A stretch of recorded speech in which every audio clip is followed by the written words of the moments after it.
your source for news, commentary, discussion, and debate at the intersection of the atheist movement and the LGBT rights movement. This is the Atheist Manifesto.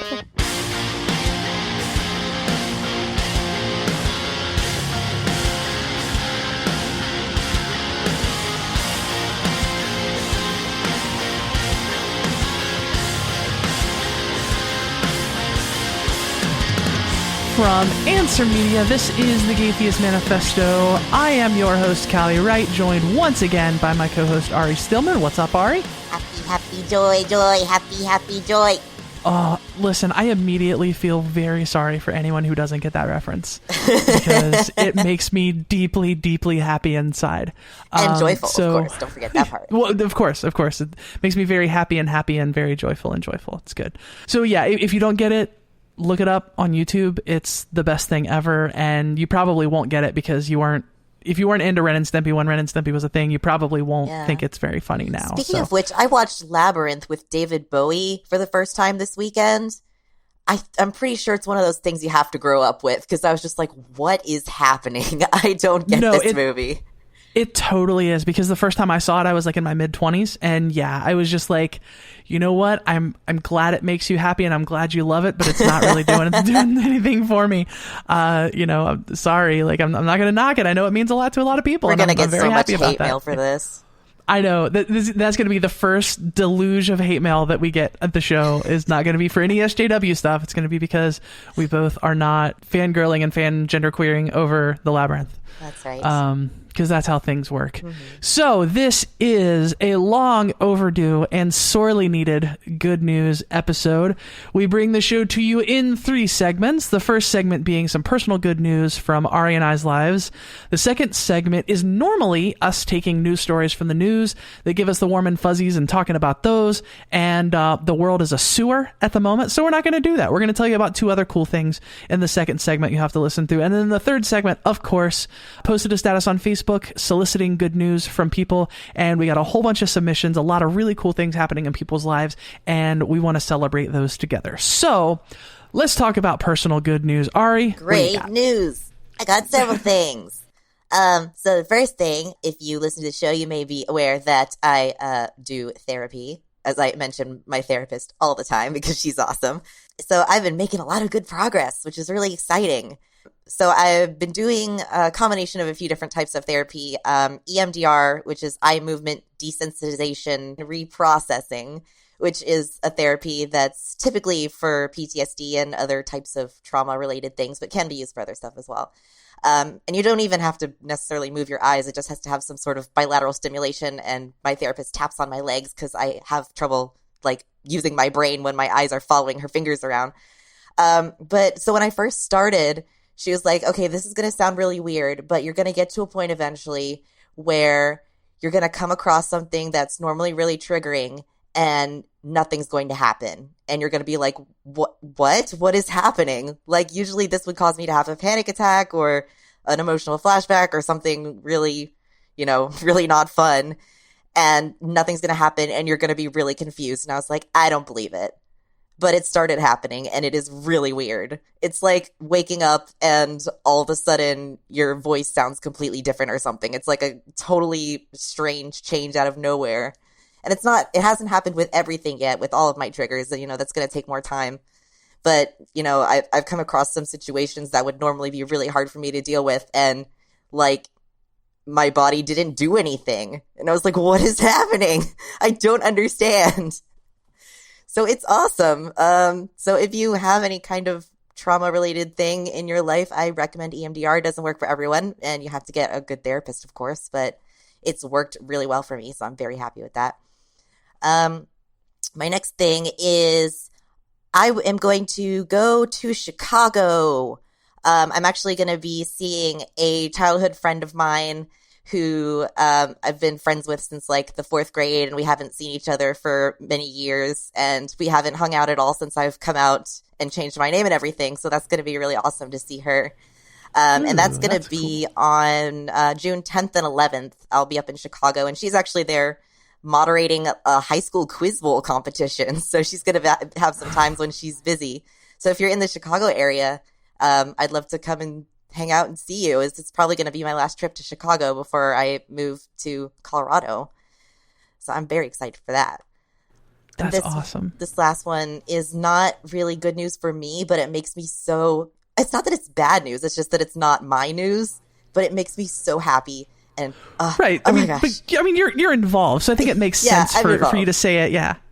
So, longtime listeners of the show may remember me mentioning Casey, who's my queer platonic type person who was my girlfriend for a span of a few months when we were like 15 years old, and we've had a long and off-changing relationship. And she's awesome. She is awesome. By the way, just throwing that out there. Yes. She sent in something. She didn't post it on Callie's status, so because she didn't want some people in her friends list to be able to read it. But she said, if you want to read this on the show, please do it. I definitely do. So this is what she said. She said, since I realized I'm asexual, I've had a worry in the back of my mind that I was never going to be able to have a romantic relationship with somebody without sacrificing part of myself or my comfort.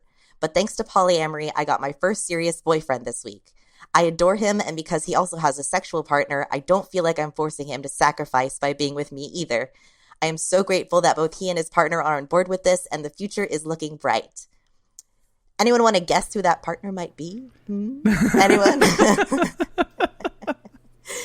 It's my partner, Zach, and it is adorable, and they're Skyping right now, watching Dragon Ball Z Abridged. And I am so happy because I love them both so much. And I'm so happy that they're happy together. And now she has absolutely no excuse not to move in with us, like we've been trying to get her to do for a long time. So that's going to be happening. Don't know quite when yet because she has some plans to go to grad school, hopefully. But in the future, that will be happening. And if either one of them hurt the other one, I don't know who to kill because I love them both so much. Oh, that's good stuff. I love because, well, you know me. Yes. I've never experienced compersion before, and it is a hell of a drug. What is it? Compersion. It's a poly term for you being happy when you see your partner happy with other partners of theirs. I learned a new word today. That's awesome. Very cool. Well, I've got a couple of things. The big one being that when this episode comes out, Query will have officially launched. My new podcast that's a storytelling show about the lives of queer and trans people. The first 3 episodes will be on iTunes by the time you hear this. So I'm really, really excited about that show. It's something I've been working on for months and have spent a ton of time and effort in. And I feel like I've got some really cool stories, some things that are really worth sharing, some amazing people, and stories that I think will appeal both to allies who want to learn and kind of see the world through the eyes of queer and trans people, and also queer and trans people who just plain don't hear enough of themselves in storytelling shows like the big NPR storytelling shows. So check it out. It's on iTunes, Stitcher, Spreaker, all the platforms that Gay Theist Manifesto is on, and obviously there's Patreon for it, patreon.com/query. So yeah, very, very excited about that. Surgery is also coming. Bottom surgery.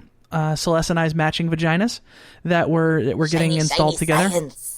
Oh, so exciting. And the really good news about that is it was kind of touch and go there for a minute because, as everyone knows, I had weight loss surgery back in December, and most people who do bottom surgery are pretty strict about the weight that you have to be at before they will do surgery. And they say it's because of safety with the anesthesia and all that. And part of me gets it. Part of me is like, I weighed 100 pounds more than this when I had my weight loss surgery, and I was fine with the anesthesia.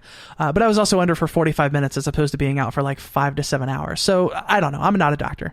But anyways, the weight that my doctor gave me, I hit like a week ago. So like shit is go. We're good.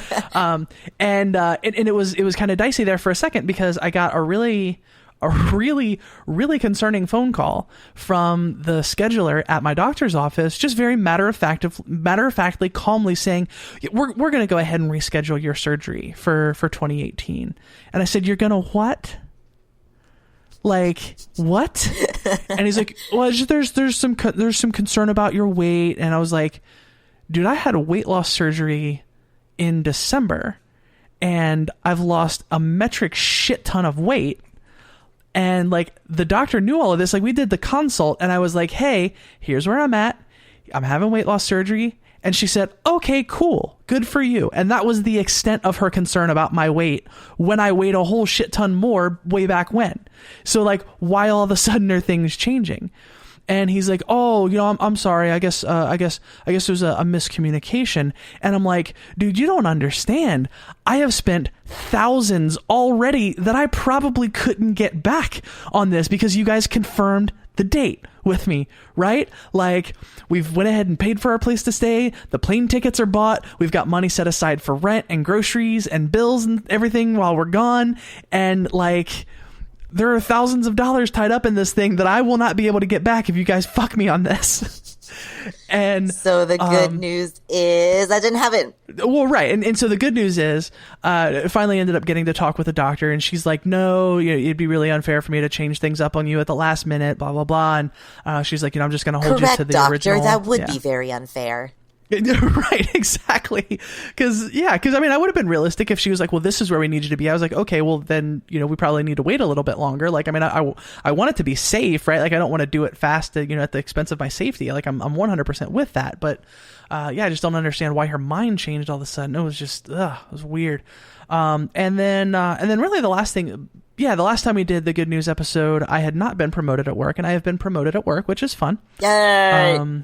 Yeah, it's good stuff. It's a little more responsibility, but the job's actually a little easier. It's because it's just more about what you know as opposed to like doing things all the time.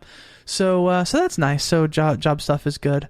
And Celeste and I found a place to live, which is cool because our apartment decided that they were going to raise our rent by $200 a month if we decided to re-sign our lease, which is cool because our lease is up July 1st. We're leaving for surgery on July 17th.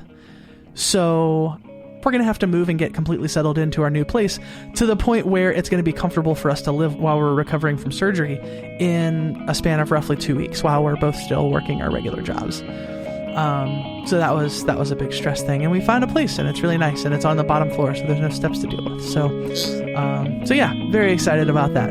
I'm pretty sure that's all I got. We'll take a quick break and be right back.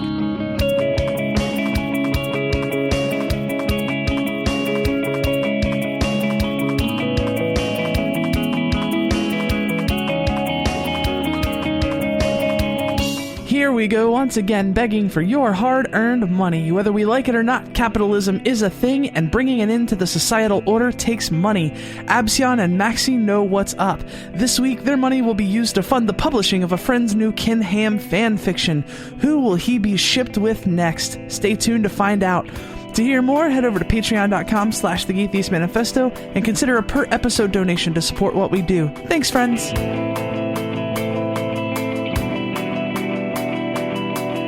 Welcome back to the show. In the second segment of our good news episodes, Ari and I usually pick stories out of the news that give us the warm and fuzzies, but we're going to change things up a little this week.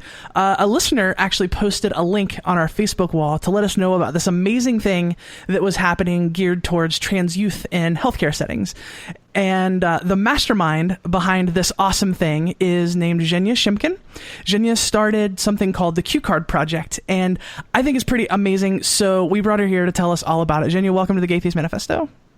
Thank you. Pleasure to be here. So, talk to me. Tell me about Q Cards so I can give geek us the out. spiel. Yeah. The elevator speech, if you will. Right, exactly. Yeah, the idea for the Q Card started when I was in graduate school in Seattle. I was studying public health, and a professor of mine mentioned a tool developed for the parents of children with severe behavioral and emotional challenges that could give a new provider like a quick intro to the kid that was like, these are the triggers, this is how to make my kid feel comfortable. And as we were leaving class, my friend Angie turned to me and said, we have to make one of those for queer and trans kids. We sort of laughed it off, but 5 years later, here I am, and Q Card is real. So the basic idea behind it is, I'm 31 years old. I know a lot of queer and trans folks, and I don't know any that haven't had a crummy experience in healthcare, ranging from, an uncomfortable microaggression all the way up through, straight up assault. And we figured, there's a lot of research out there about what healthcare providers can do to make queer and trans young people feel more comfortable, but that's not trickling down to providers. And it doesn't challenge the sort of inherent power balance between patients and providers. So I thought, what if we put that power in the hands of queer and trans young people and let them know a little bit about their rights in healthcare and let them know that it's okay to start these conversations, even if a healthcare provider doesn't initiate. So that was sort of the basic idea behind the Q card. Let's see if we can help queer and trans kids form healthy, trusting relationships with healthcare providers early on. And so what does this card actually look like? So it's a card that has information that they can just give to a doctor? So the Q card it's about the size of a business card, and it opens to 3 panels. And on the inside of the card, it has these prompts. So the first line says, "Please call me," so you can write in your name. The second one says, "My pronouns are." And then the next one says, "My sexual orientation is," and there are a number of choices. You can circle your own, you can write in. The next prompt says, "My gender identity is," and again, you can write in your own, or you can circle one on the card if that feels good to you. And then there's a line for, like, here are the things I want to talk about today. And then the bottom panel is a tear-off, which you can either keep or leave with a provider. It's totally up to you. And on one side of that little tear-off, it says, most LGBTQ youth are healthy and well-adjusted. As a result of cultural homophobia and stigma, some of them may struggle with the following. And then it has a list of things, depression, anxiety, bullying, sexual health, intersecting oppressions. And then the other side of that little tear-off actually says, medical providers can be important allies for LGBTQ youth by, and then it has a list of quick tips.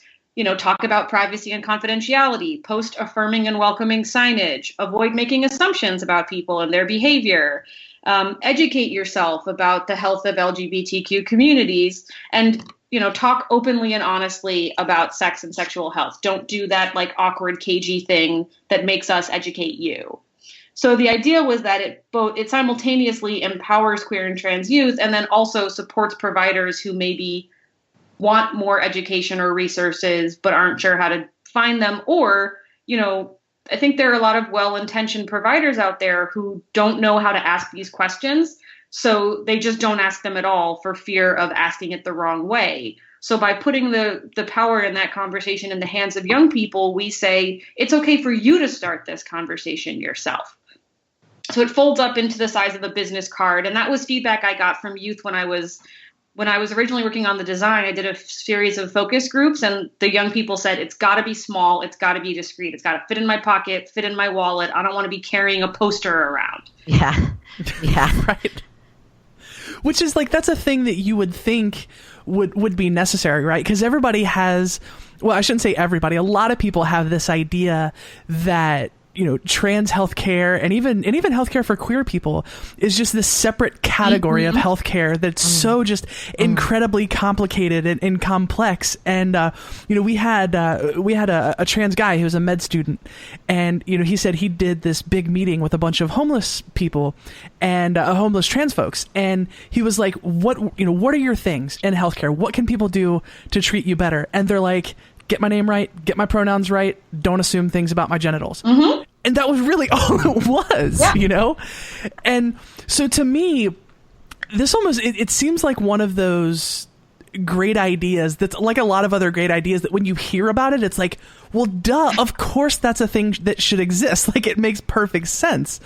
But I guess it doesn't, right? Because, a lot of times the people who are in these positions who are, seeking healthcare or having problems in healthcare, I mean, a lot of times those folks are busy fighting those battles and they're not thinking about the top level conversation of, oh, okay, what can I do to have a better relationship with my healthcare provider? What they're really thinking about is how can I not die today? You know what I mean? Yeah. So, yeah, go ahead. I was just going to say, I think that you're pointing to a really important challenge in this work, which is that there is a lot of conversation happening right now about whether LGBTQ healthcare should be sort of built into everyone's training or a specialty. And I'm very much in the camp that's no. Queer and trans health is primary care, because if I'm a queer or a trans person and I need a flu shot, my genitals do not factor into that conversation. And, every healthcare provider is trained on drug-drug interaction. So if they're administering a new medication without checking what you're already taking, then they're failing at their job. You're not failing at yours. So being a queer or trans person who's just accessing basic medical care becomes this battle where it really doesn't need to be one, but for the discomfort and the fact that we sort of inherently challenge this sort of heterocentric, ciscentric system. And then the other thing that I think is really important to remember is that we fall into this trap where people assume that the reasons we're accessing, especially mental health care, are inherently related to our queer or transness. And often that's not true. So this idea that, especially because for so many of us, our identities are sort of inherently medicalized and pathologized, especially trans folks who are forced to interact with the mental health system, maybe in ways that they're not really excited about. There are these sort of assumptions that oh, well, you must be here because you're having this deep, painful, emotional process about coming to terms. And it's no, a lot of us are actually cool with that. We just need a flu shot, or my arm is broken. Can you just deal with that, please? And not assume that I'm constantly in crisis around my gender or my sexual orientation. Maybe I'm fine with those things, and you're now making it a problem for me where there wasn't one before. Well, yeah, I mean, I can just imagine being a youth in this situation, especially someone who's especially underprivileged. Mm-hmm. I mean, me as a 32-year-old person, I didn't start seeking care for trans-related things until I was 28, mm-hmm. and those conversations were even awkward for me as an adult, mm-hmm. Because it's things are always assumed, right? I go to the emergency room, and because F is on my ID and on my insurance card, they ask me when my last period was. They ask me if I had a pregnancy test or if I'm having vaginal discharge, and and so then it's up to me to be actually those things aren't a thing for me. And they're oh, really? Why? And it just or the whole thing with sexual orientation being on the card. I think a lot of people might be asking why would your doctor care what label you use for your sexual orientation? Well, they might ask you if you're sexually active, especially if you're going in for some kind of reproductive health care. Even if you just go to your GP, especially if you're going in for your first appointment, they're going to ask you these kind of questions just to get a general sense of what your risk factors are. And so, for example, if you're a cis woman and they say, are you having sex with a condom or without? You're lesbian, you're without, I guess. Right. Yeah. They don't, there might not even be a way for them to fill in that question on their little doodad that they're filling out. Exactly. Or, they do that thing where they pat themselves on the back because they asked, do you have sex with men, women, or both? And what I always, when I do trainings with providers, I tell them that's not the question, right? You have to decide what kind of information are you trying to get out of this person, and then ask that question. If what you're trying to figure out is, am I at risk for pregnancy? Then ask me, do you have sex with people who could get you pregnant? Right. Or could you get pregnant physically? If my partner is a woman who has a penis, but you just heard my partner's a woman and imagined, oh, then that must be two cis women. No worries. We don't have to worry about pregnancy. You may have missed something really important about my sexual health because you asked the wrong question. So I always tell providers, ask the question that you actually want an answer to, right? So, tell me about your sexual practices and how you practice safer sex. What does that mean to you? Or tell me about your partners and what kinds of sex you have with them. Because if what they want to know is, do I need to test you for STDs or counsel you on your risk, or could you get pregnant? Then ask the question. But if you ask these cagey, weird questions and then make assumptions based on my answers, you might be missing some really important information in there. And then that's on you. It's not on me as the patient, because I'm answering the question you asked. Right? And a lot of people don't, I'm 31 years old. I have a master's degree now. I have a ton of privilege and a comfort in sort of talking back to providers. A lot of people don't. My father is 70 years old and likes to sort of half joke about how oh yeah, you never talk back to a doctor. He was and he's a cis straight dude with even more privilege than I have, right? But there's doctors hold this incredibly powerful place And it's okay to take them down a peg, but a lot of people are really intimidated by that, which makes perfect sense, right? So a big part of the goal of Q Card was to tap into that inherent sort of brilliance and creativity and resilience of queer and trans young people and be like, it is okay to exercise those things in an exam room. Well, right, because I feel like a lot of times our natural defenses are sort of left behind when we go to a doctor, because normally, I feel very confident in who I am, and I feel very confident in my experiences and what I want and what I need, but I'm going to a doctor. They're a doctor, so they obviously know literally everything in life better than I do. Mm-hmm. And so when you go in immediately, you're fighting these assumptions that like, if I go in and I have F marked on everything, that means that I'm a cis straight woman who has sex with men with penises, right? And so then instead of going in and just answering questions to a blank slate, you're fighting back against all these assumptions.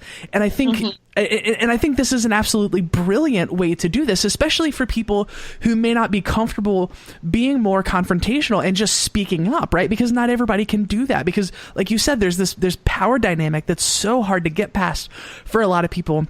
And I think this is a brilliant solution to that. Can you tell me, I know obviously plenty of concerns with privacy and that kind of stuff, but just kind of speaking in general, can you give me success stories? You know, the great thing about Q Card is that there's always sort of been two audiences. One was queer and trans youth, and one was the people who provide their care and support. So I think, you know, some of the biggest success stories come out of youth who are sort of like, I had never really talked about this with my doctor before. I didn't really know how to. And, you know, like I filled out this card and I brought it with me to my doctor's office. And, you know, my doctor was really glad because it meant that we could talk about these things on my terms instead of having that awkward, like, so do you think you might, like, I remember when I was a kid that my intake form when I was like 14 or 15 at my pediatrician started to ask questions like, do you think you might be gay, lesbian, or bisexual? And I was like, nope, moving on. You know, because I was like, you know, was just starting to think about it, but like did not want to talk to my doctor about it and didn't know why my doctor might be an important person for me to talk to about it. So a lot of the feedback I get from young people is like, it's really helpful as a conversation starter. Like, I don't have to have the same conversation over and over and over again. I can just use this as a quick, you know, handoff. The other thing that is totally amazing from young people is that they're using cue cards in ways that I totally did not intend for. Like I've heard from students who say, you know, on the first day of school, I use them with new teachers so that they know my name and my pronoun and I can hold them accountable and that they can hold the other students accountable, which is like, brilliant, right? Not something I came up with. It's totally a way that they chose to use it. I love it. Well, yeah, exactly. Because a lot of people that age haven't had the, you know, the money or the time or the ability to change those things legally. So even if they're, you know, even if they're in a classroom setting that's accepting, you know, instead of having that awkward thing where the teacher calls out your legal name that's not your actual name and you have to have that conversation, you can, oh, I love it so much. Yeah. So using it in classrooms was something that I totally hadn't thought of, but turned out to be beautiful. And then I got a grant a couple of years ago to translate the card into Spanish and Vietnamese. And I was able to hire youth from the community who speak those languages at home. And I was able to pay them for their time to translate the content and then sent it to a professional translator and then sent it back to the youth for approval, because I didn't want a situation where, you know, they were using really offensive, derogatory terms and I wouldn't have known. So I was able to hire these kids. And the beautiful thing for them was that a lot of them were saying, you know, like my doctor speaks English. I can use a cue card in English with my doctor. But like for my parents and grandparents and people in my community, I'd like to be able to do this in my language. That feels better to me. So for them, they were like, I'm using this to come out to my grandmother instead of my doctor. Is that okay? And I was like, are you? Of course. Like, I really am just the conduit, the person with the access and the connections and the privilege and the ability to execute the thing. But the tool is yours.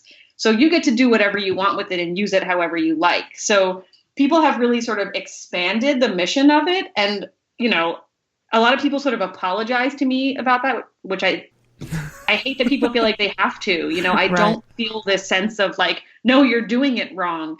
You get to do whatever you want with the tool once it's in your hands. And then I get really great feedback from healthcare providers as well, who say, I had a young person come into my office and hand me a cue card, and, I could tell that something was really weighing on this person, but I couldn't figure out what it was.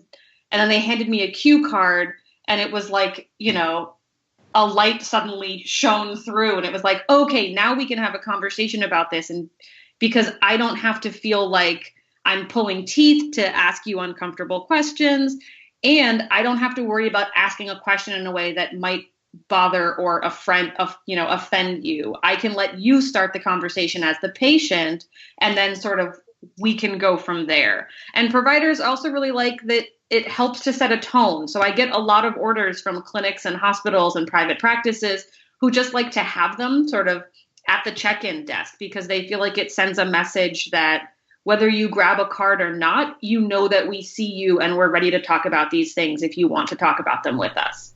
Oh, that's so amazing. Because I know, again, I'm 32 years old, and I still look for those things, those subtle hints that I'm somewhere on these people's radar, even if it's just like a little rainbow sticker on the door or something like that, you know what I mean? And I feel like that's a common thing, right? I don't want to speak on behalf of everyone, but I feel like almost everyone who is queer or trans in some way, when you go into a setting like that, you're automatically, your head's on a swivel looking for a symbol or a sign to figure out that you're somewhere in the heads of the people who are doing this kind of thing. Even that I think is amazing. And so when we were emailing back and forth, you mentioned that the timing for me reaching out was kind of fortuitous because you're doing a fundraiser. Tell me about that. Yeah. So for the past, I printed the first round of cue cards in the spring of 2014, so about 3 years ago. And since then, I've basically run cue card as a volunteer in addition to having full-time jobs and, other complications. I've always sort of done it as a side project. I had some grant funding in 2014 and was able to pay myself a little bit of money for that. But for the most part, I just sort of do this when I can, as I can. And unfortunately, recently, I put up this new order form on the website, hoping that it was going to make my life easier. And we forgot to include that really important "I am not a robot" button. So my order form got totally spammed, and I got 1,000 orders in 3 days. And had no way of figuring out which were legitimate orders and which were fake orders. And I was running low on cue cards and didn't have the money to print more, and thought, you know what, this is the moment to pause, because the demand has increased so much so fast that I've only barely been able to keep up. And I decided, let's step back and see what we can do about putting some really important infrastructure pieces in place so that I can keep doing this without feeling like I'm constantly playing catch up. So I launched this crowdfunding campaign about a month ago. I'm trying to raise $10,000, which will mainly go to printing 50,000 more cue cards, making sure we have money in the reserves to pay for the shipping for folks who can't afford to pay for shipping. I've always tried to run this with an equity focus and make sure that if you wanted 500 or more cards for a large system, I would ask you to pay for them to then keep them free for the smaller groups. The problem was that the balance sort of tipped in the wrong direction, and there are so many orders coming in that there's not enough money coming in to pay for ongoing printing. So printing and shipping. So we're going to print 50,000 more cue cards in English. And then we're going to build a new, more sophisticated ordering and payment system into the website so that I'm currently processing everything by hand. I'm like copying and pasting into various spreadsheets. And oh my God, that sounds like a nightmare. I love to do it. And it's important enough to me that if my only option were to keep doing it that way, I would. And, I think I'll be able to be much more efficient if we can put a system in place where I can actually track orders a little bit. I can just be a little more strategic about how I do this. And then we're also trying to raise money to write up some contracts. I'm hoping to partner with a local 501c3 nonprofit so that I can apply for grants to cover more of the operating costs and things like that.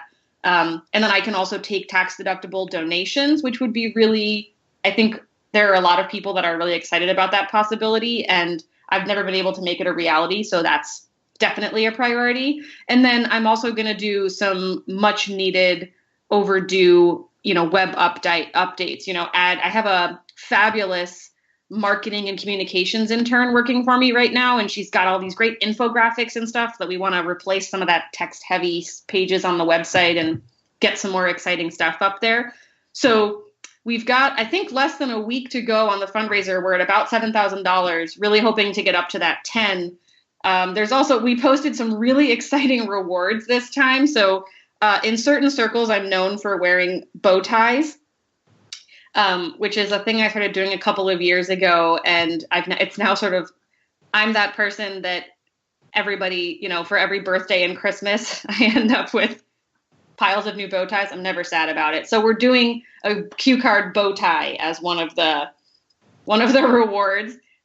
We've got stickers, and for $10, you can get a rainbow shout out across our social media platforms. We're on Facebook, Twitter, and Instagram. So the biggest goal with that $10,000 is really to just build in some of the necessary infrastructure pieces so that I can ensure the sustainability of the program. I think, I love doing this so much, and there's very little that could stop me from doing it. It's just a matter of how can I really maximize the time and energy I have for this, since it's never been a full-time job. I work 80% at a university in Seattle, which I love doing, and that gives me the flexibility and freedom to spend it one day a week working on cue card. So I think that there's a ton of exciting projects in the works, and this is really just going to help us scale up and move the program up to the next level. Awesome. Is there a URL we can send folks to? Yeah, absolutely. If you go to so we're using Indiegogo, that's the platform. And if you go to Indiegogo and search Q, like the letter Q project or Q card project, it'll pop up that way if you search Q card. Also, if you go to the website, qcardproject.com, there is a link on the homepage. It's bright pink. It says Q card needs your help. Click here. You can also, I've been blowing up our Facebook, Twitter, and Instagram. So if you look for @QCardProject on any of those platforms, one of the first 2 posts you see will be something about our fundraiser. Nice. Very cool. Well, this is an amazing project. I can't thank you enough for what you're doing. I think this is amazing stuff. And I think it's a great illustration of the idea that ideas that are very simple can make a huge difference for people. One of my big spiels in activism is that you don't have to be the CEO of a major corporation and super rich and have 15 college degrees to come up with cool ideas to help people and make a difference. And I think this is a perfect illustration of that. What you're doing is amazing, and I wish you all the success. We'll have the link in the show notes, and we'll pimp it out on social media and everything like that to try and send folks your way. So thanks for doing what you do, and thanks for coming on the show to talk about it. Thank you so much. It's always a pleasure. I love hearing that people are excited about this. When I spend so much time in the nitty-gritty, it's always really wonderful to be reminded of what's happening out in the world and how much people appreciate this. So thank you so much for giving me a call and letting me tell the story. Next up this week in our second segment, where we normally talk about news but are not talking about news because the news is a fucking sewer. Recently had a dear friend who listeners of the show might recognize reach out to me to tell me some awesome news. And I was like, yes, I want to hear all of this. And yes, I want you to be on the show to talk about it because this is awesome. And we all need a little bit of awesome on the show. So, Joan, welcome to the show, friend. Thank you very much. So tell me the story. Tell me the awesome. Let's hear it. Well, the awesome is the fact that I am now Joan, and gender queer, gender neutral pronouns, that whole thing. And, came out to my mom about it, and she was super receiving and encouraging and haven't had any major issues up until today. And it's definitely just all of that has allowed me to have the confidence to really be me instead of compromising, who I know I am on the inside, and not allowing that to be reflected on the outside as much. So good. Can I be honest? When we talked before, I kind of thought that would end up being the thing for you. Like, I didn't want to lead you down that path because I never want to be like, oh, I think you're this thing, so you should be this thing, but like, just from us talking, I kind of got the feeling that's where things were headed, and it makes me Callie, real you're happy. not supposed to make assumptions about people. I didn't make assumptions. I said I think I know where this is going. I could have been wrong, and I would have been okay with being wrong. So different. Like, so yes, let's continue to make Joan's story about me. It's fine. Yeah. Okay. So tell me about that conversation. I mean, because initially you had just come out as just a gay guy, right? Mm-hmm. And so this is obviously something more than that. How did that conversation go with your mom? She was like the first like major coming out that you did, right? It went really well. She kind of fessed up to the fact that she wasn't, that she had to reflect on, kind of questioning if she had like missed signs when I was younger, and that might have made everything harder on me and all this, everything that everybody does, like, oh, what could I have done different, this, that, or whatever.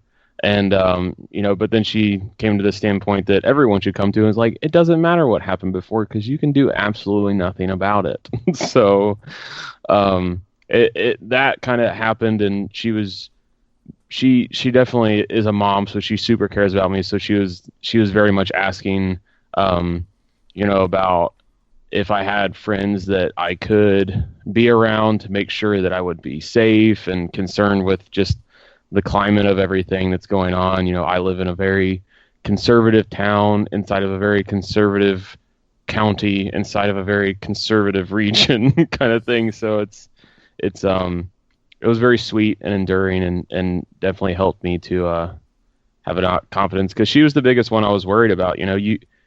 Your mom names you something, and then you go to your mom and you say, hey, I know you gave me this name like 30 years ago, but I'm actually just going to change it to this. And then, that obviously I was super worried, but turned out to be I was worried over nothing. So it's good. I love it so much. And I figure, like, if a parent's going to have a sort of like struggling self-reflection, I feel like that's at least a positive one to have, right? Like, oh my God, I hope I didn't make this harder. Like, you know what I mean? Obviously you never want anybody to struggle or feel bad, but like if they're going to, because my mom kind of did the same thing. Like she apologized to me, like, oh my gosh, like, because she sort of assumed that I had waited 28 years to come out because, that she thought she had done something in my upbringing to make me think that she wouldn't be okay with it. And I was like, no, trust me, it was the world I was terrified of, not you. Right, exactly. Precisely.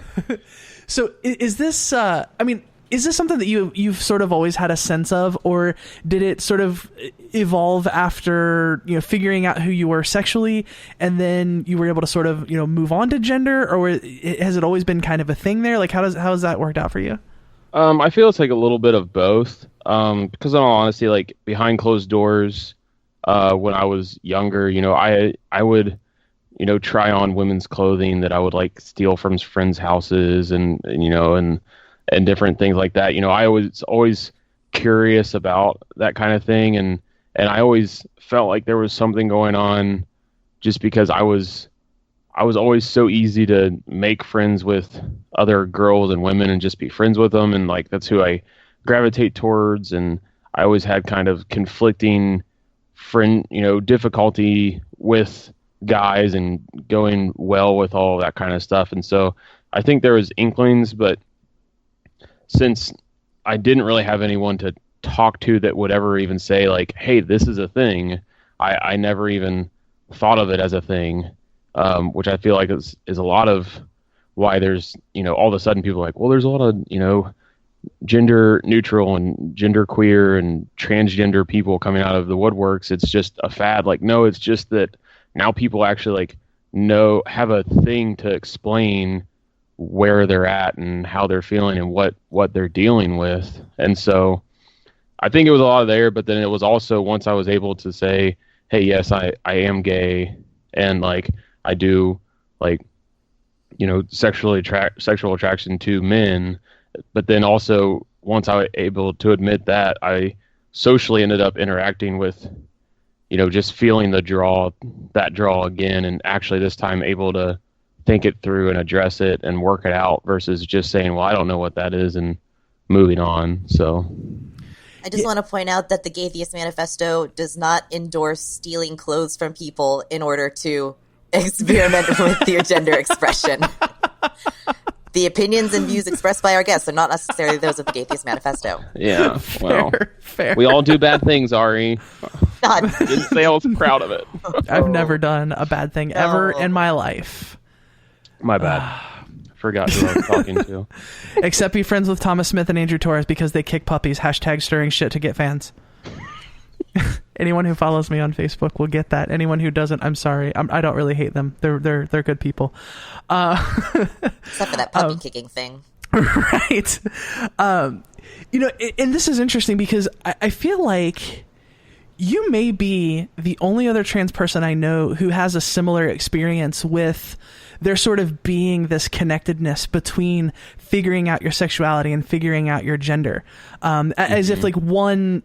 Not that they're connected in that, you know, one determines the other, but they're connected in that you weren't necessarily able to figure out one until you figured out the other. Right. Because for me, it was the reverse, right? Like I always just assumed that like I'm just attracted to women.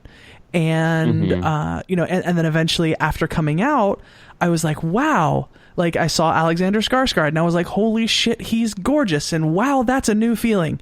And then, you know, and then I started finding myself attracted to all sorts of androgynous people, of, you know, all sorts of gender expressions and identities. And I was like, wow, like this is really new. And I felt like I'd given honest consideration to the fact before I came out as trans. Like I would look at like, you know, guys that everybody said were hot. And I'm like, I can appreciate them on an aesthetic level, but I'm not like sexually or romantically attracted. Like it's not a big deal. Yeah.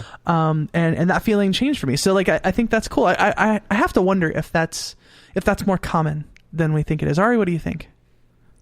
I don't know. I mean, like you deep said, philosophical question that you had no time to prepare for. Go.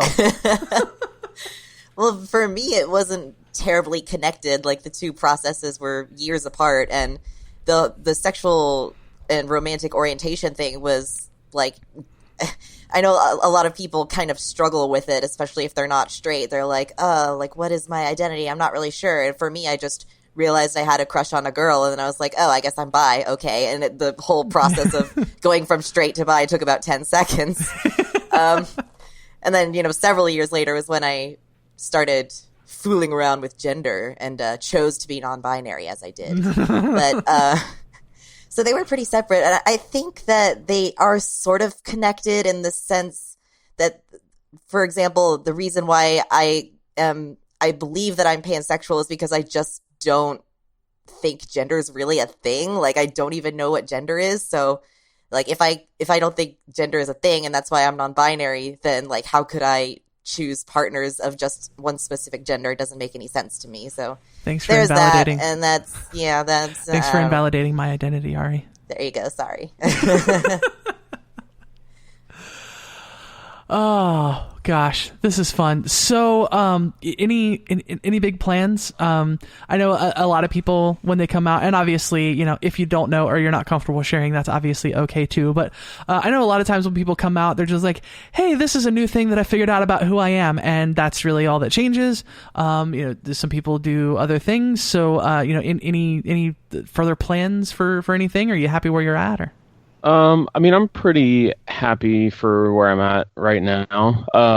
You know, just kind of general looking into officially changing my name, figuring out that stuff. But I mean, outside of that, definitely, I don't know, just hoping that as it goes on, it seems like it happened already, that, you know, that as I'm out there as Joan, that it makes it easier for me to interact with women on a friend basis, to where they're just like, well, I don't know, like, pretty sure that you're probably a dude, so I don't want to talk to you about this stuff. But now it's a little more like, you know, easier to go about my life the way that I want to go about my life. Right. I and your makeup game's already strong, and we know that's an important thing. So yeah. Like, there's that. Yeah, that helps. No, I mean, but the next big thing that I'm trying to figure out and tackle is how all of this reflects with my work and how I'm going to handle that, how far I want to go with it, if I don't want to address it at all in work and just kind of like have that just be a totally separate thing. You know, I'm still working through a lot of those issues. Because if memory serves, you have a pretty stereotypically masculine job, is that right? Yeah, I mean, it's pretty awful when it comes to, you know, there was one gay guy that worked there like 10 years ago and they still talk about how short his shorts were kind of thing.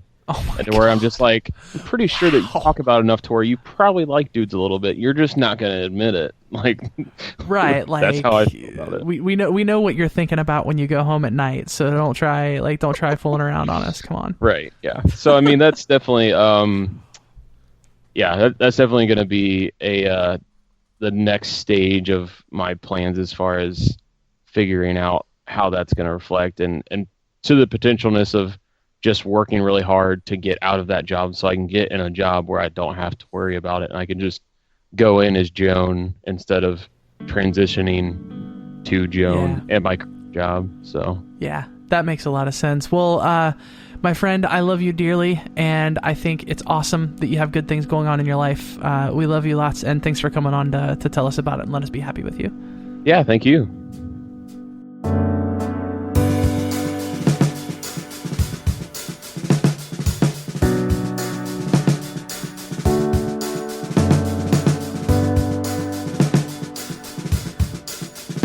In this third and final segment of our Good News episode, I posted something on Facebook soliciting good news from friends and listeners, and as always, we got some really, really cool responses.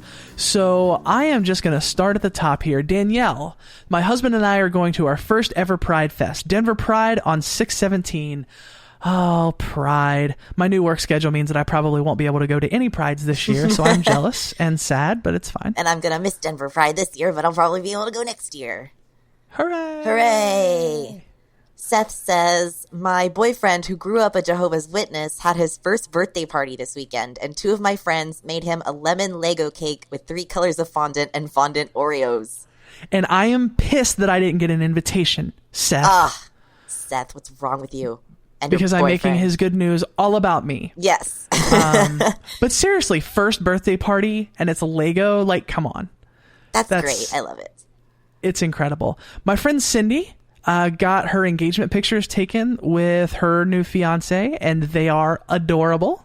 Jenna said, my wife got her MRI scan back, and none of her 11 brain tumors have grown. And this is May, which is NF2 Awareness Month. And Callie asked, what's NF2? And Jenna clarified, NF2 is neurofibromatosis type 2, which causes brain and spinal tumors, which I'm guessing is what her wife has. And then included a picture of her wife and her wife's service dog, Fontana, who is adorable. Sweetness. Yes. I love service dogs. I know way too much about service dogs because for the last 2 years, I've watched every video about service dogs that I could find on YouTube. So if you have any questions about service dogs from someone who doesn't have a service dog, you can ask me. Or I can put you with people who actually do have service dogs. And our dear friend Louie, add my name to the list of people who say ReasonCon. It still hasn't worn off. And actually, Louie was the only one who said ReasonCon on the status. So ReasonCon is Louie's good news, just to clarify. That's what that meant.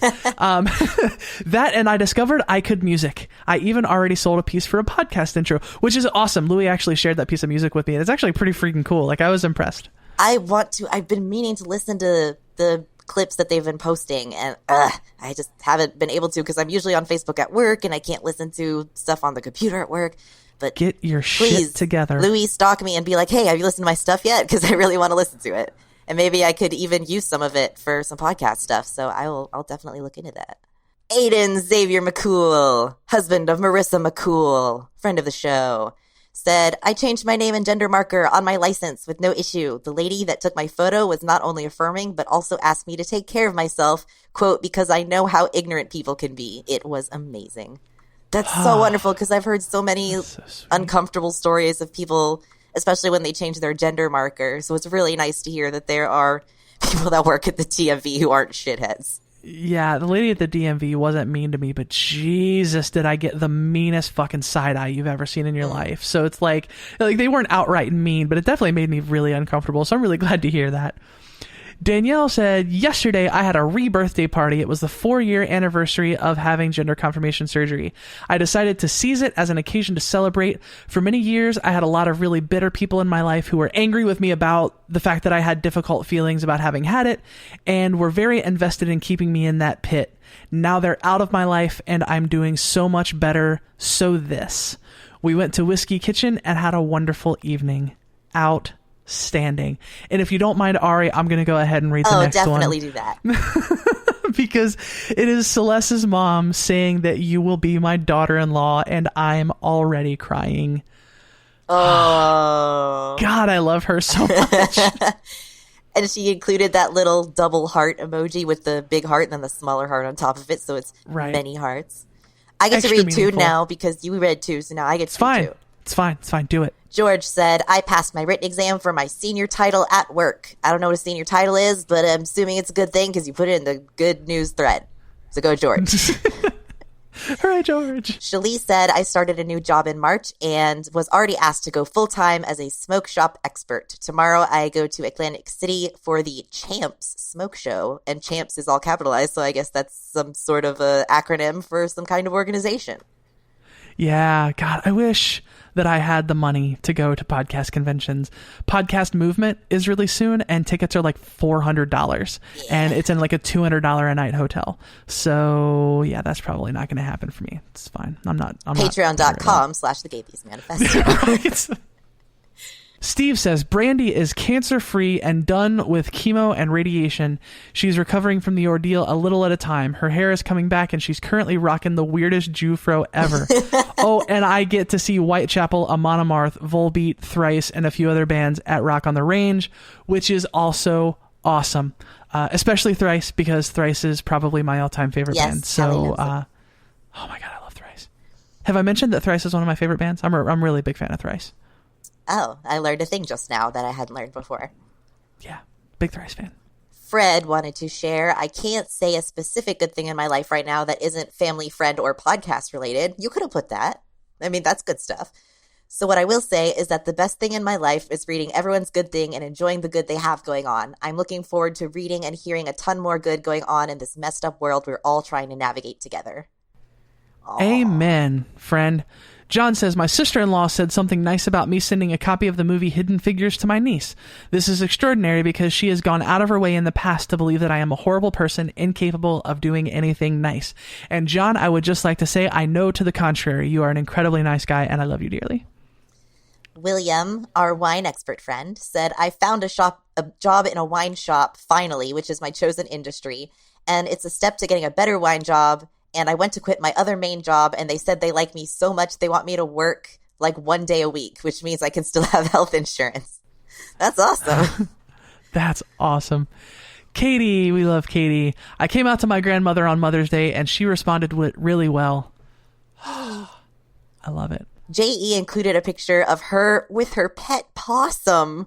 He's so cute and precious and doing a sweet little face at the camera.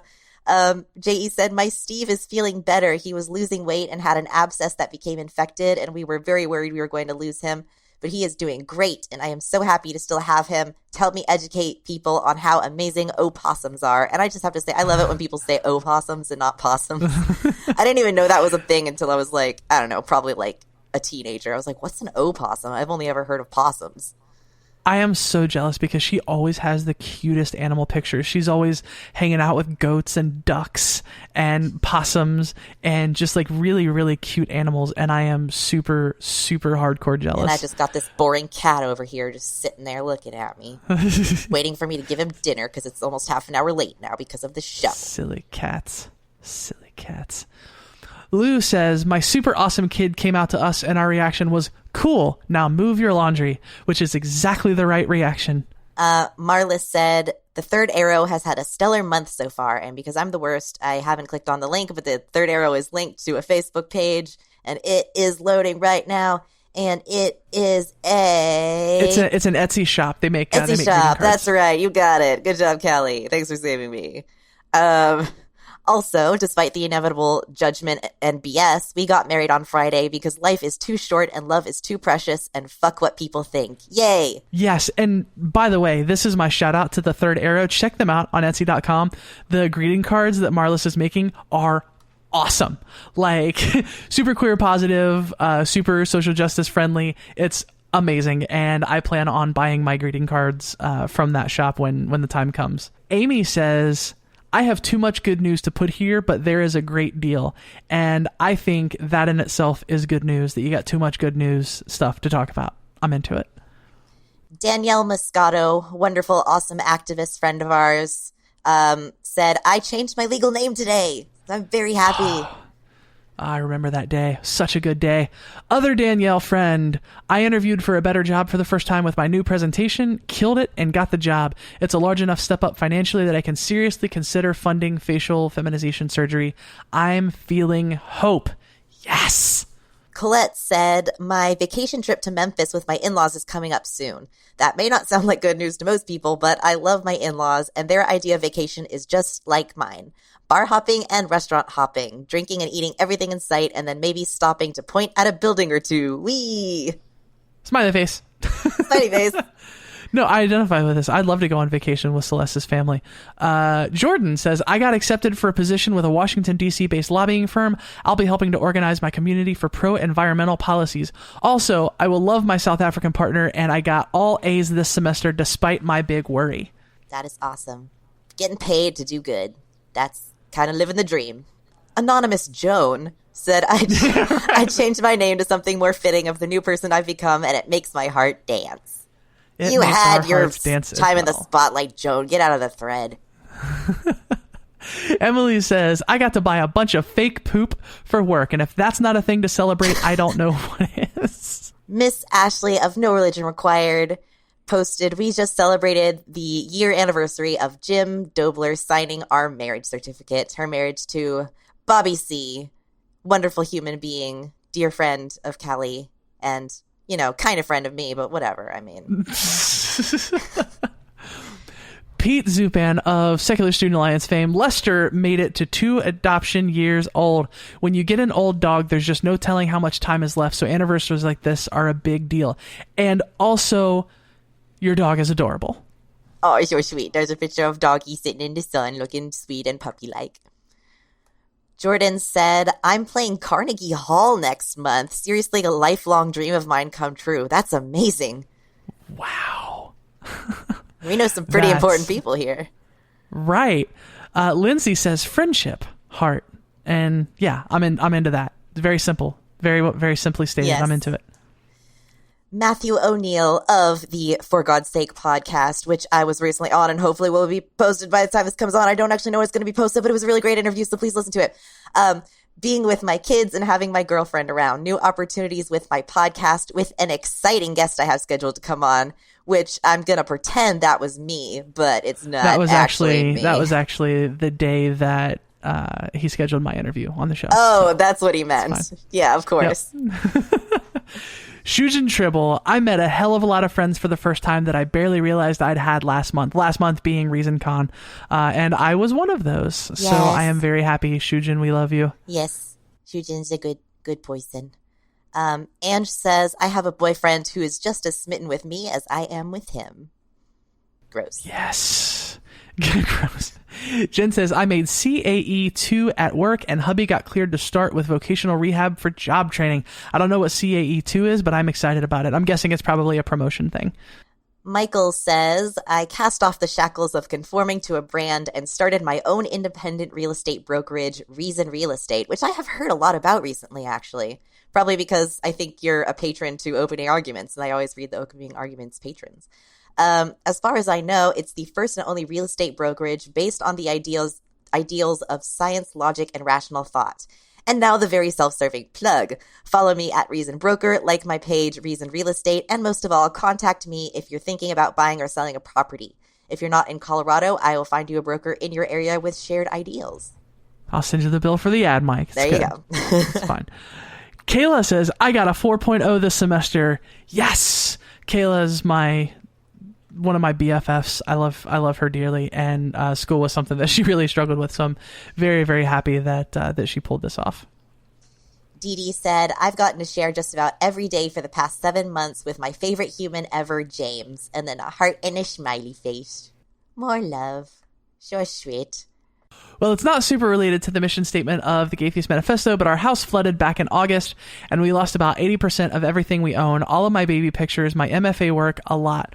Well, now 9 months on, we're back in the house, and we just got married. We also somehow landed adult jobs in the process. Despite the devastating loss, life is actually on the upswing. It still hurts when I think about the monumental loss, but I'm happy for where we are now and the potential of our little family. I want to be real serious for a second and say that for the purposes of this episode, this is 100% related to the episode of the Gaytheist Manifesto, because we're just trying to spread some love and positivity with this episode, and we just want to know what's going on good in people's lives. So 100% stoked to have that on the thread, and very, very happy that things are on the upswing. The next one is another puppy. Oh, it's a pupper. Robert said, I get to take this crazy dog on the Million Paws Walk to raise money for the RSPCA in 5 days. And there's a picture of Puppy playing on the beach, looking so sweet and precious. Jonathan says, got a new job. I feel good. Gassy, but good. And but is spelled with 2 T's because Jonathan is hilarious. There. Jen said, for the first time in a really, really long time, I feel like I'm surrounded by people who really love and care about me in the correct and healthy ways to love and care for someone. I feel those feels too. It is great. Sarah says, Callie's excellent apartment finding luck passed to me. When this airs, I, my partner, and my bestie roommate will have ditched our old annoying roommates and moved into a perfect newly refurbished apartment. It even has sparkly countertops, and I am jealous. Adam said, I'm going to meet Marissa Alexa McCool when I take my daughter to Pride this year. Huzzah. And she's pretty cool. I mean, that's a cool thing to do. She's not hard to spot in a crowd, that's for sure. Just look for the tall one with the purple hair. I was going to say look for the awesome one, but yeah. Debbie says, I learned how to operate this, and it's a picture of a giant tractor, and that terrifies me. It's got multiple arms on the front that look like they're like independently moving around. It's really nothing but respect for really Debbie right now. Samantha said, my photography business has been getting a little more busy, and my crafting business is doing decent. I have an amazing nighttime flea market that I'm setting up in June, which is called Market for Mischief, hosted by Louis Villains. What is that? As in Louisville. She lives in Louisville. Oh, I think she meant Louis Villians.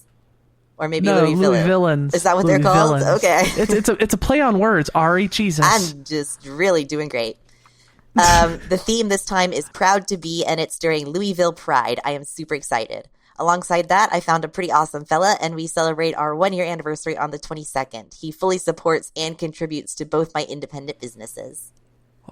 And she is somebody who really needs and deserves happiness, so I am very happy to hear that. Adam, my son graduates pre-K next week, and he's kind of bummed because he loves school, an attitude I'm trying to encourage for as long as I can, and I think he has a crush on one of his teachers. That is adorable. But he'll be in kindergarten, and then he'll be a big boy. Matthew said, I found my birth mother. I have 4 amazing sisters I never knew about. I'm also an uncle, and I know I have aunts and uncles where I did not before. Life is crazy good. This is so awesome. Matt actually sent me a message and said, I can't wait until your next Good News episode because I have to share this. And just so exciting. Matt and his hubby are just adorable people, and I love them both a lot. Nate says, yay, I finally got my dream job, and I found other atheists near me, and I got to hug Callie and Ari at ReasonCon. That's really the best part of the good news. Nate and his wife actually roomed with Jeremiah and I am sorry for that, but I am glad that you enjoyed the hug. They are both very, very swell people. I love them lots. Someone who's been mentioned on this thread several times already, Marissa Alexa McCool. I graduated from an Ivy League school after not passing a year of high school with a 3.6 and 3 degrees, and my diploma will have my true name on it. She is like the hardest working person that I know. She was she was finishing up her degrees. She does all these podcasts. She does activism. She is writing multiple books at once. Like, I don't know how she does it, and I'm super jealous, but I'm very, very happy for you. Superpowers is the only explanation. Trans woman powers. Austin says, I just bought air tickets to see the Women's Rugby World Cup in Dublin in August. I haven't had a legit vacation in 3 years. That's awesome. I've always wanted to go to Ireland, and I'm so bummed that I haven't yet. Logan said, I am finally to my high school graduation. I'm a legal adult, and I'm getting a haircut. I think those are all equivalent because they're all in the same sentence. Plus, my partner and 100%. I just hit 6 months, and time is super weird, but that's good. And I get to go wander around that new Pandora park in Disney World in like 2 weeks until 1 a.m. with my cousin and sibling. I didn't know is that like Pandora as in like from Avatar? Is that what that's referencing? Yes, it looks incredible. Oh, I have not heard of this. Oh my God, Ari, I am dead serious. As soon as we're done recording this, get on YouTube and look up. I think it's just called World of Pandora. But it looks incredible. Like, I'm so excited. Sonia says secular Alcoholics Anonymous / Smart Recovery. And Smart Recovery is basically an evidence-based alternative to Alcoholics Anonymous that helps with addiction recovery, self-harm behaviors, that kind of thing. Actually going to be a relevant conversation to that coming up on the show, so stay tuned for that one. But yeah, very good stuff. If that's a thing you struggle with, I would definitely recommend looking into Smart Recovery. John said, I have an update on my previous good news from the last good news episode. I got accepted into FSU and will be starting my summer class within the next 3 to 4 weeks. I have an orientation scheduled in which I can visit the campus and register for classes. College! Hey, yes, college. That's terrifying to me, and I'm really, really impressed that that's a thing you're doing. Yeah, you didn't go to college, but I did, and I absolutely loved it. I miss it all the time. No, I'm glad. I'm conflicted as to whether or not I wish I did. I don't know. I may still. Hayward says, come June 4th, my family and I are making our final move into our home, and good God, I cannot wait until I can say that with Celeste and I when we buy a house, hopefully about 1.5 years from now. Kim said, Lisa and I are so happy, with 3 O's, to have completed a year-long project of adding an addition to our house for my wonderful mother-in-law to come live with us. She started Florida Aid to Animals in 1989. So proud and happy to have her and her 8 cats home with us. And last up, one that I am super, super excited to read. It was shared with me anonymously because reasons, is what she said. I just got a boyfriend, my first, a little over a week ago. Last night, I had my first flashback. I have PTSD with him around, and I was worried it'd scare him off or he'd make it worse or more intense. Instead, he held me while I cried and reassured me that I was safe and that he wasn't going anywhere. He let me know it was okay to cry and told me to let it all out. I'm here. And when I stopped crying, he said, if you want to talk about it, I'm more than happy to listen. If not, that's okay too. Just let me know what I can do to help. I'm here for you. That, of course, made me cry more because he's so great. And since my PTSD came from being abused by both my parents, but mainly my dad, this was huge for me. I got a good guy. It was worth the wait. I never thought I'd meet a guy I felt safe around, but I do with him. It is so incredibly healing when that happens. And I know who this person is, and we chat about PTSD stuff all the time. And if this guy hurts you, I'm going to get on a plane and come punch his lights out because you are an amazing, beautiful person, and I love you a lot. And Same. I hope that you're crying when you listen to this because crying is good and healthy. Same. I love hearing stories like that because people deserve that kind of love. Everyone deserves that kind of love. And yeah, that's amazing, and I'm really glad to hear it. Well, that, my friends, is going to do it for this episode of the Gaytheist Manifesto. I want to say thank you to everyone who contributed to this episode. Genya from the Q Card Project, our friend Joan, everyone who contributed things to the Good News status, and Ari, thank you for being you. I'm taking an audio bow right now. You can find the show on Facebook at facebook.com/The Gaytheist Manifesto. You can email us at thegaytheistmanifesto@gmail.com. I'm on Twitter at Gaytheist Callie. You can find the show on Twitter at The Gaytheist. And Ari's thing. And update on last week's outro. I've gotten several responses, but no one has gotten it right so far. But we're recording this on Sunday, and this episode's going to come out on Thursday. So if nobody has gotten the right answer by Thursday, since I'm a millennial and I love participation awards, everyone who sent in an answer is going to get a link to the essay. Because, am I not merciful? Nice. And now on with this week's outro. So we've talked a lot about some good stuff, so let's bring it back to reality, shall we? Have some sad animal facts. Oh, Ari. I mean, you Ari, come posted a on. thing about bees on the Gaytheist Manifesto page, and that was kind of sad. It was about how bees die after they have sex. And that, But that it's was men inspiring. dying. That's not sad. Oh, yeah, that's true. That's terrible. I don't really mean that. Keep it in. Please keep it in. So did you know that koalas, that cute marsupial from Australia, while they are adorable, they are really, really stupid. And this is something that I learned from a YouTube video about koalas. And the reason they're so stupid is because their brains, if you think about a brain, it's got all the wrinkles and folds on it so that it has more surface area. They don't have that. Their brains are entirely smooth. They are not smart animals.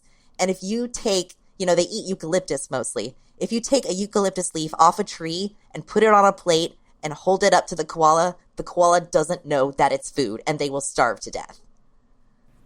So that's your sad fact about koalas.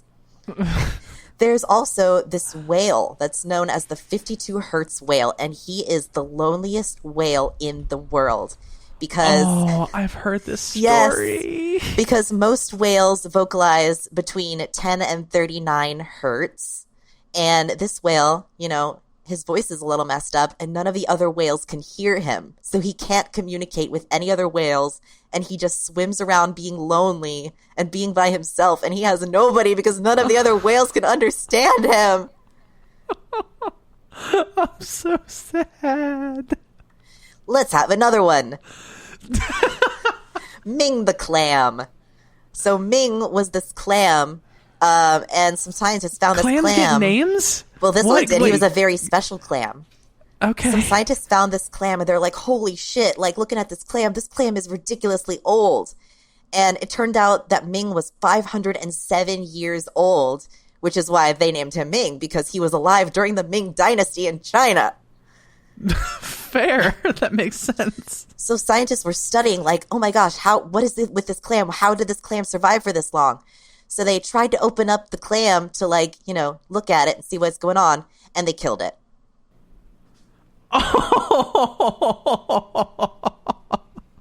Ming is dead now. And one final fact, which isn't animal related, but will probably be of comfort to you, actually. The sun could have already exploded, and we are not going to know for 8 minutes. So if you want more sad facts, you can friend me on Facebook, email me at ariestillman4@gmail.com, catch me on the SJW Circle Jerk, and I've gotten some requests from fans that I should promote The Cis Are Getting Out of Hand with me and Marissa Alexa McCool, which is our show where we hate on cis people, and people are like, hey, I didn't know about it, you should promote it more. So there you go, I'm promoting it. I don't want to, but I'm doing it. If you want to support the show, you can go to patreon.com/thegaytheist manifesto and make a per episode donation to help out the show. And if that's not in the cards, you can't always head over to iTunes and give us a 5-star review. That helps us move up in the rankings and get heard by more people. Before we go, I want you to know that if you're lost, you're hurting, you're scared, if you feel like no one cares and no one understands, you need to know there's a community out here that loves you, cares for you, knows that you're capable of amazing things and that you are worthy of love. If you're struggling, please don't be afraid to reach out. Until next time, friends, this is the Gaytheist Manifesto.